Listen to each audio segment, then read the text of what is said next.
सभी श्रोताओगण प्रेम से बोलिए जय विष्णु देवाय नमः, जय बृहस्पति देवाय नमः।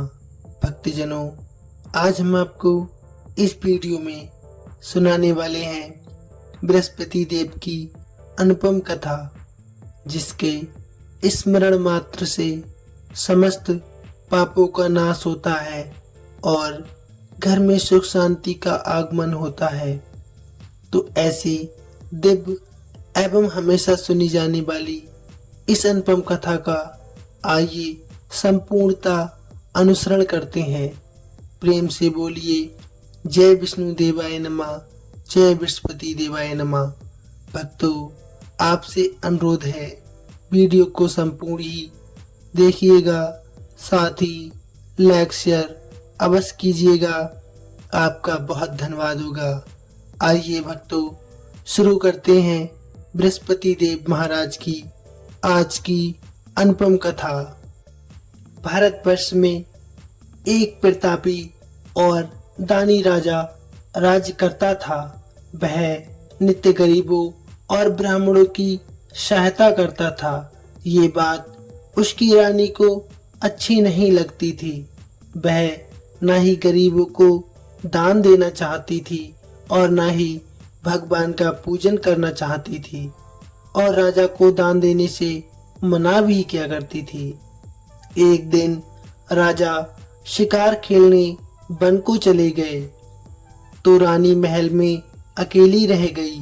उसी समय बृहस्पति देव महाराज साधु वेश में राजा के महल में भिक्षा के लिए आए और भिक्षा मांगने लगे। रानी ने भिक्षा देने से इनकार कर दिया और कहा, हे साधु महाराज, मैं इस दान पुण्य से बहुत तंग आ गई हूँ। मेरा पति सारा धन यूं ही लुटाते फिरता है। मेरी इच्छा है कि हमारा धन नष्ट हो जाए, फिर ना रहेगा बांस और ना बजेगी बांसुरी। साधु ने कहा, देवी, तुम तो बहुत बड़ी विचित्र हो। धन संतान की कामना कौन नहीं चाहता। पुत्र और लक्ष्मी तो पापी के घर भी होने चाहिए। यदि तुम्हारे पास अधिक धन है तो भूखों को भोजन दो, प्यासों के लिए प्याऊ लगवाओ, मुसाफिरों के लिए धर्मशालाएं खुलवाओ। जो निर्धन अपनी कन्या का विवाह नहीं कर सकता, उनका विवाह करवाओ। ऐसे अनेक काम हैं जिनके करने से तुम्हारा यश लोक परलोक में फैल जाएगा। परंतु रानी पर इस उपदेश का कोई प्रभाव नहीं पड़ा। वह बोली, महाराज, आप मुझे कुछ न समझाएं। मैं ऐसा धन नहीं चाहती जो हर जगह बांटती फिरूं। साधु ने उत्तर दिया, यदि तुम्हारी ऐसी इच्छा है तो तुम्हारे साथ ऐसा ही होगा। तुम ऐसा करना कि बृहस्पतिवार को घर लीपकर पीली मिट्टी से अपना सिर धोकर स्नान करना, भट्टी चढ़ाकर कपड़े धोना।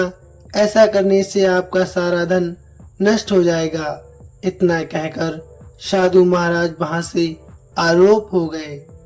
साधु के अनुसार कही बातों को पूरा करते हुए रानी को केवल 3 ही बृहस्पतिवार बीते थे कि उसका समस्त धन नष्ट होने लगा। भोजन के लिए राजा का परिवार तरसने लगा। तब एक दिन राजा ने रानी से बोला कि हे रानी, तुम यहीं रहो, मैं दूसरे देश को जाता हूँ, क्योंकि यहाँ पर सभी लोग मुझे जानते हैं, इसलिए मैं कोई छोटा कार्य नहीं कर सकता हूँ। ऐसा कहकर राजा परदेश चला गया।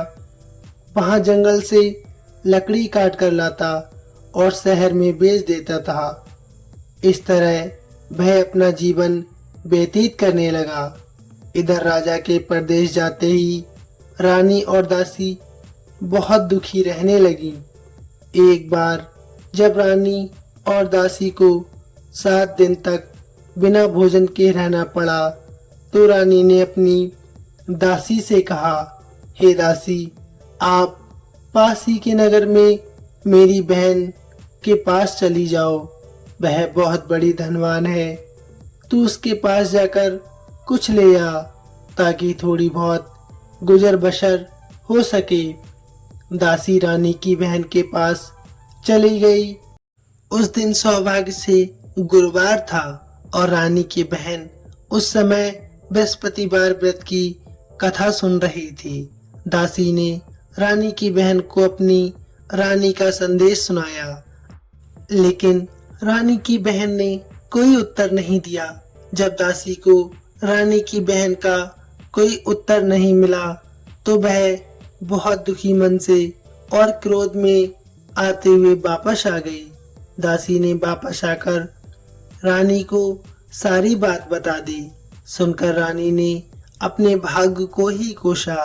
उधर रानी की बहन ने सोचा कि मेरी बहन की दासी आई थी, परंतु मैंने उससे कुछ नहीं बोला, इससे वह बहुत दुखी हुई होगी। कथा सुनकर और पूजन समाप्त करके प्रसाद ग्रहण करने के उपरांत वह अपने बहन के घर आई और कहने लगी, हे बहन, मैं बृहस्पतिवार का व्रत कर रही थी। तुम्हारी दासी मेरे घर आई थी, परंतु जब तक कथा होती है तब तक ना ही उठते हैं और ना ही बोलते हैं, इसलिए मैं नहीं बोली। कहो दासी क्यों गई थी? रानी बोली, बहन तुमसे मैं क्या छुपाऊं, हमारे घर में खाने के लिए अनाज तक नहीं है। ऐसा कहते कहते रानी की आंखों में आंसू आ गए। उसने दासी समेत पिछले 7 दिनों से भूखे रहने तक का सारा बयान अपनी बहन को विस्तार पूर्वक सुना दिया। रानी की बहन बोली, देखो बहन, भगवान बृहस्पति देव सबकी मनोकामना को पूर्ण अवश्य करते हैं। देखो शायद तुम्हारे घर में अनाज रखा हो।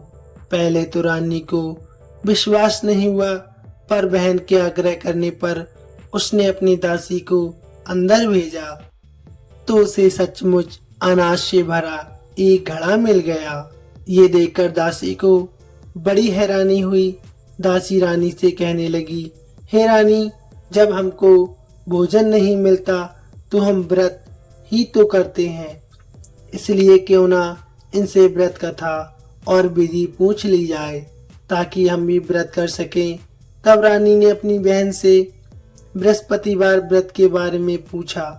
उसकी बहन ने बताया, बृहस्पतिवार के व्रत में चने की दाल और मुनक्का से विष्णु भगवान का केले की जड़ में पूजन करें तथा दीपक जलाएं, व्रत कथा सुने और पीला भोजन ही करें। इससे बृहस्पति देव बहुत प्रसन्न होते हैं। व्रत और पूजन विधि बताकर रानी की बहन अपने घर लौट गई। 7 दिन के बाद जब गुरुवार आया तो दोनों रानी और दासी ने व्रत रखा। गुड़साल में जाकर चना और गुड़ लेकर आ गईं। फिर उससे केले की जड़ तथा विष्णु भगवान का पूजन किया। अब पीला भोजन कहाँ से लाएं, इस बात को लेकर दोनों बहुत दुखी थी। चूंकि उन्होंने व्रत रखा था इसलिए बृहस्पति देव उनसे प्रसन्न थे, इसलिए वे एक साधारण व्यक्ति का रूप धारण करके थालों में सुंदर पीला भोजन सजाकर दासी को दे गए। भोजन पाकर दासी बहुत प्रसन्न हुई और फिर रानी से कहने लगी, आइए भोजन ग्रहण करते हैं। उसके बाद वे सभी गुरुवार को व्रत और पूजन करने लगी।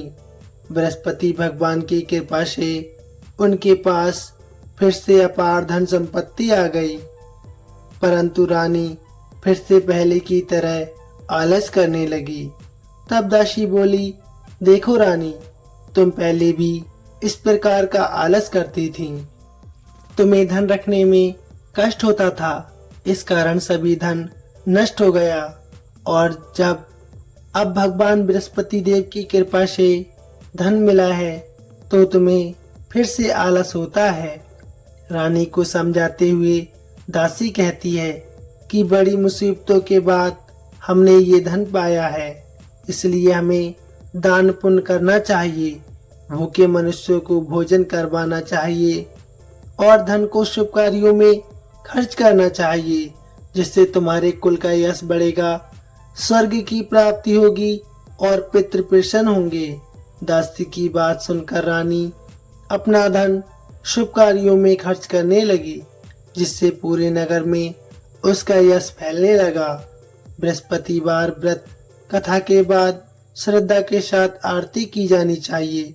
इसके बाद प्रसाद बांटकर उसे ग्रहण करना चाहिए। इधर राजा एक दिन बहुत दुखी होकर जंगल में एक पेड़ के नीचे आसन जमा कर बैठ गया। वह अपनी दशा को याद करके बहुत व्याकुल होने लगा। बृहस्पतिवार का दिन था। एकाएक उसने देखा कि निर्जन वन में एक साधु प्रकट हुआ। वह साधु वेश में स्वयं बृहस्पति देव थे। लकड़हारे के सामने आकर बोले, हे लकड़हारे, इस सुनसान जंगल में तू चिंता मगन क्यों बैठा है?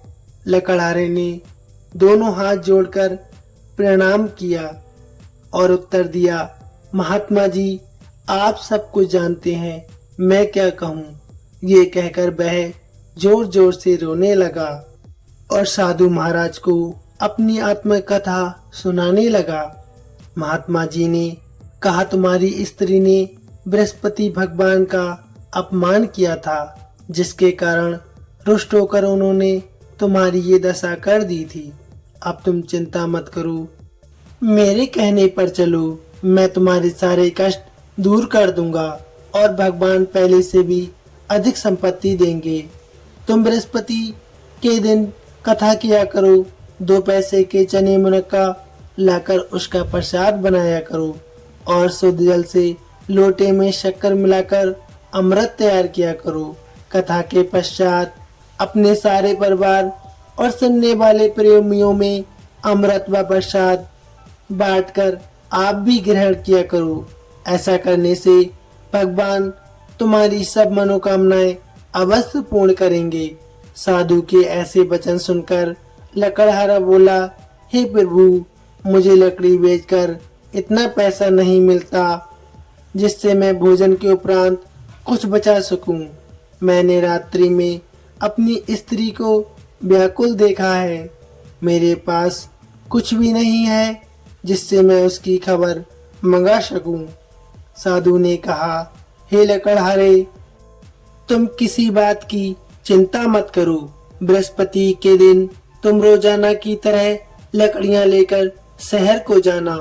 तुमको रोज से दुगना धन प्राप्त होगा, जिससे तुम भली भांति भोजन कर लोगे तथा बृहस्पति देव की पूजा का सामान भी ले लोगे। इतना कहकर साधु अंतर ध्यान हो गए।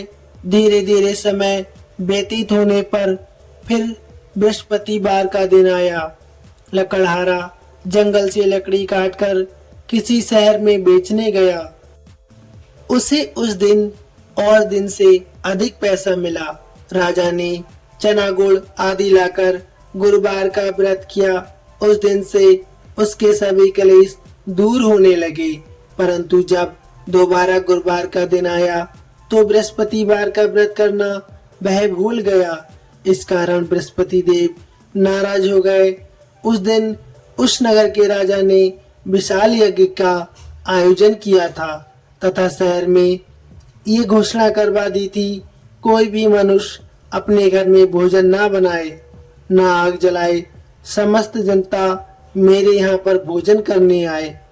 इस आज्ञा को जो न मानेगा उसे फांसी की सजा दी जाएगी।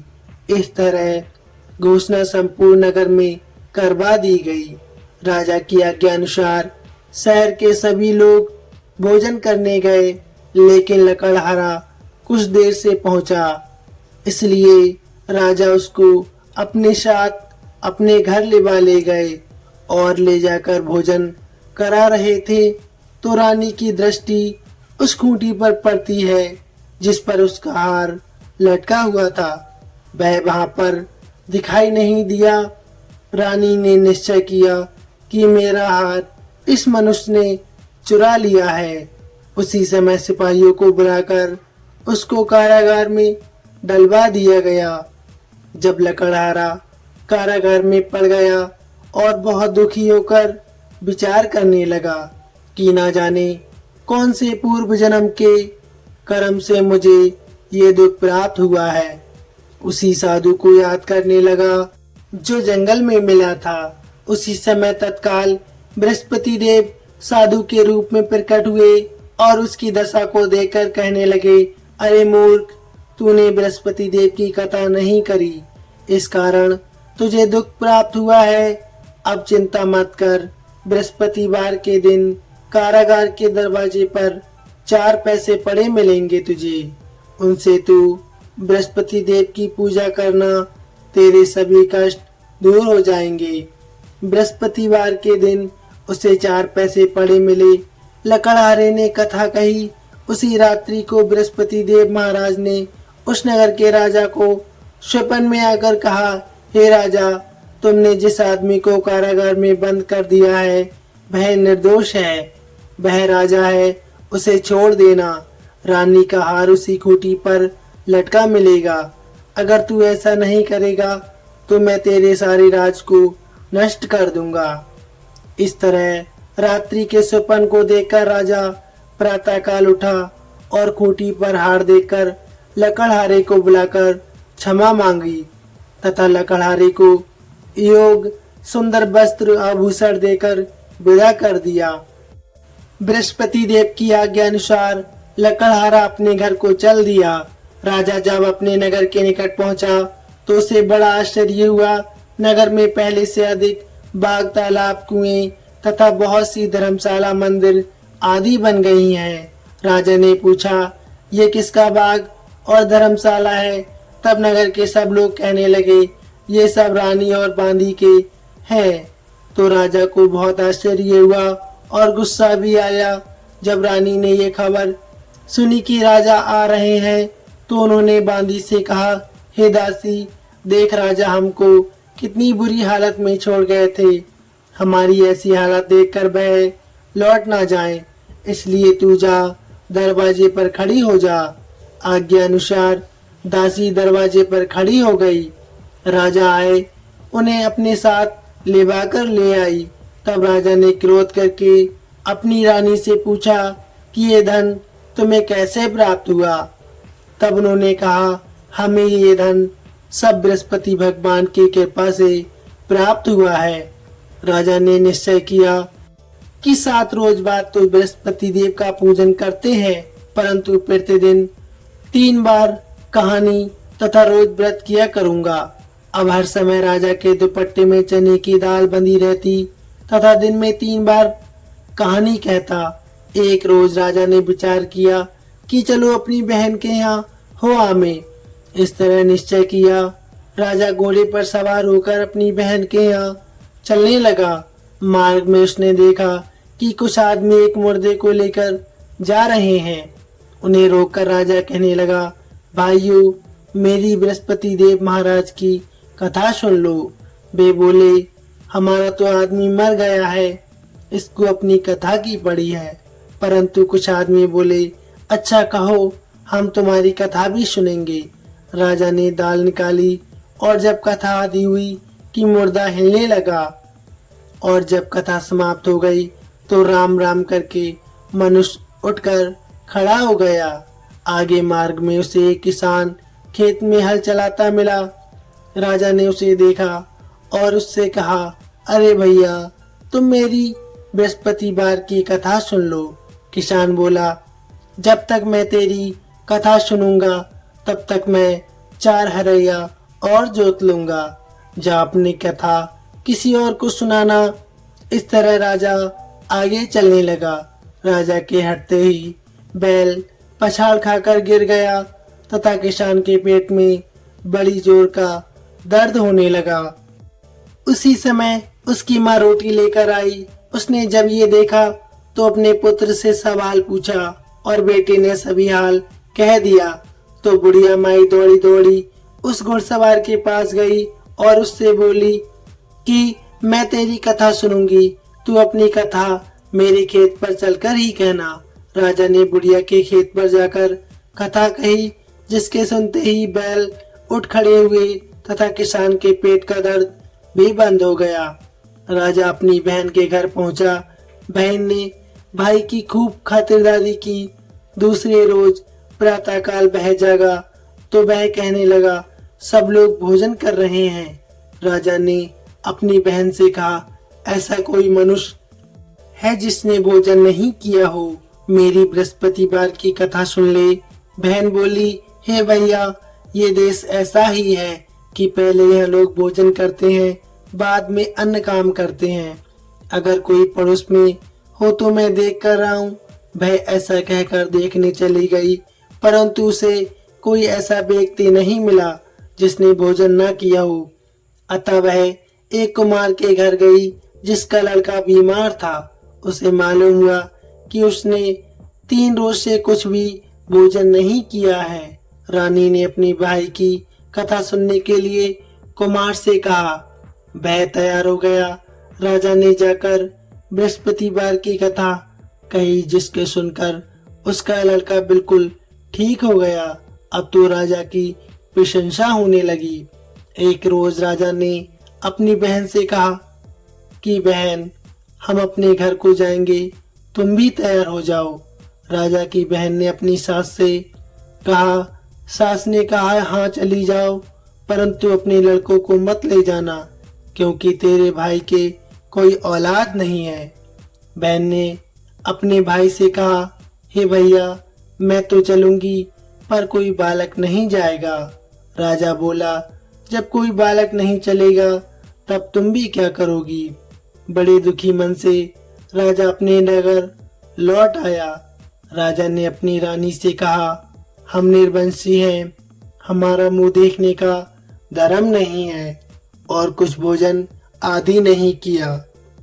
रानी बोली, हे प्रभु, बृहस्पति देव महाराज ने हमें सब कुछ दिया है, वह हमें औलाद अवश्य देंगे। उसी रात को बृहस्पति देव ने राजा से स्वप्न में कहा, हे राजा, उठ, सभी सोच त्याग दे, तेरी रानी गर्भ से है।